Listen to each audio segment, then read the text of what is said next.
everybody, I'm Katallina, and today we're here to talk about episode 3 of Oshi no Ko season 2.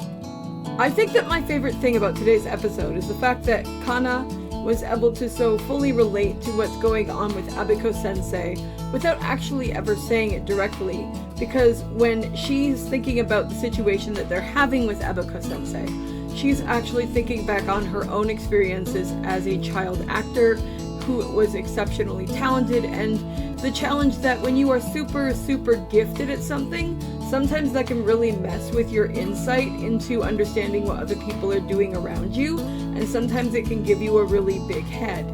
As I used for my title for this episode, the idea that perfection is the enemy of the good, and when you have a very specific envisioning of how you want things to be and what you expect from things, and you're not able to actually either get people to do it because they can't, or able to communicate clearly what that vision is, and then it doesn't turn out, that can absolutely be incredibly frustrating. As somebody who's been involved in tons of different artistic mediums throughout my life, and who has been good at certain aspects of those, depending on which one it was, I can totally relate to the idea of having specific ways that I want things done.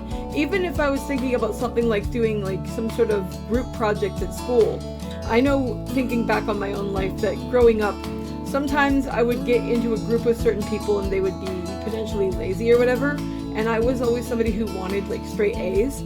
So there would be part of me that would almost want to just do the work myself rather than have them do it, because I was always afraid of the idea that people wouldn't do things to my expectation, which is something I really saw and related to when Abiko was talking about some of the situations with having assistants for her manga and for the drawing and stuff like that, or even the ending where she's talking to her sensei and she's like, yeah, if I don't like your backgrounds, I'm not using them. It's ooh, that brings back memories big time.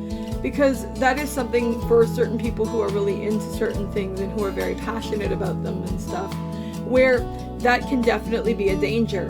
And it's a danger in a variety of different ways, because as Abiko sensei points out, the reality of the situation is that if you get really into something and you shut other people out and you only focus on something yourself, then at the very least you are failing in one of your responsibilities as somebody who is leading on something, which is the inability to actually delegate actions to other people, which is going to ultimately be a detriment to what you're doing, but it's also a tremendous risk to both your mental and even possibly your physical health.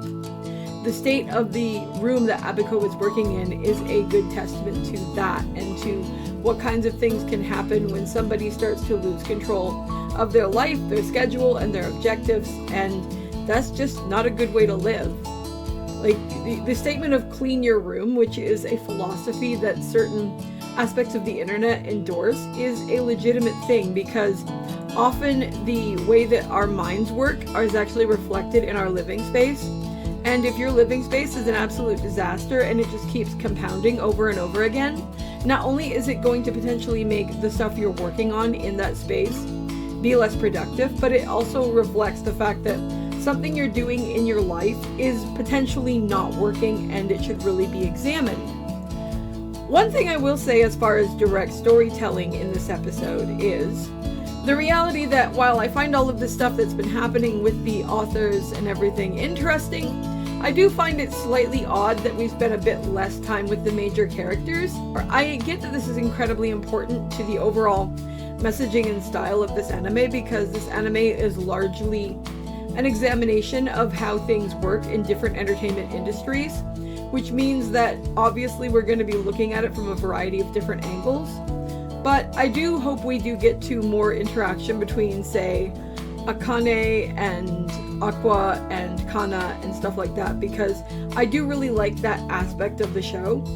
But it was really interesting to get the varying points of view that we've gotten, and I think that the overall way that this arc of the show is going with this whole stage play production is quite fascinating. And as a writer and creator, I definitely, as I've said, relate to certain aspects of what we've been seeing. Overall, though, I am continuing to super enjoy this series. I really like the way that it tackles such real world things, just with that little pinch of supernatural aspect because of Aqua and Ruby. And I think that it's really interesting that for the most part, despite the fact that we are on this set and in this situation, because Aqua is trying to find out more information about what happened to Ai, that the story has been able to hold its own almost entirely without any aspect of that, and largely on focusing on the real world things that are actually very truthful and very focused on non-fiction rather than fiction as far as the realism of the stuff that's going on. I wonder just how things will go moving forward. I wonder how this play will turn out. I wonder whether Abiko will actually hopefully end up working with Goa or whatever his name is. I hope they can work things out, because I think the biggest problem, as I said last week, is a lack of communication between the two. One last thing I do want to say is that I absolutely felt for Abiko in one specific moment where her sensei is like, I'm an introvert, and she's all going on like that, and then Abiko is like, well, if you're an introvert, what the hell does that make me? Now, personally, I'm not really an introvert. I'm either in the middle or I'm an extrovert. I can handle my own company, but I love interacting with people. But two of my closest friends are extreme introverts. Actually, probably almost on Abiko's level or at it. So I definitely get that kind of personality. I understand, even though that's not me necessarily. So I really did feel for her in that. I don't think that her sensei meant anything mean or negative by it long term, but it definitely shows the kind of way that somebody can look at the world and not see it from someone else's perspective, because if we were to line them up and measure, holy crap, yeah, Abiko is definitely way more qualified as an introvert than the other character would be, which is kind of hilarious. But those are my thoughts on this week's episode. I'd love to know what you thought, so drop a comment below, and I'll talk to you in the next video. See you later. Bye!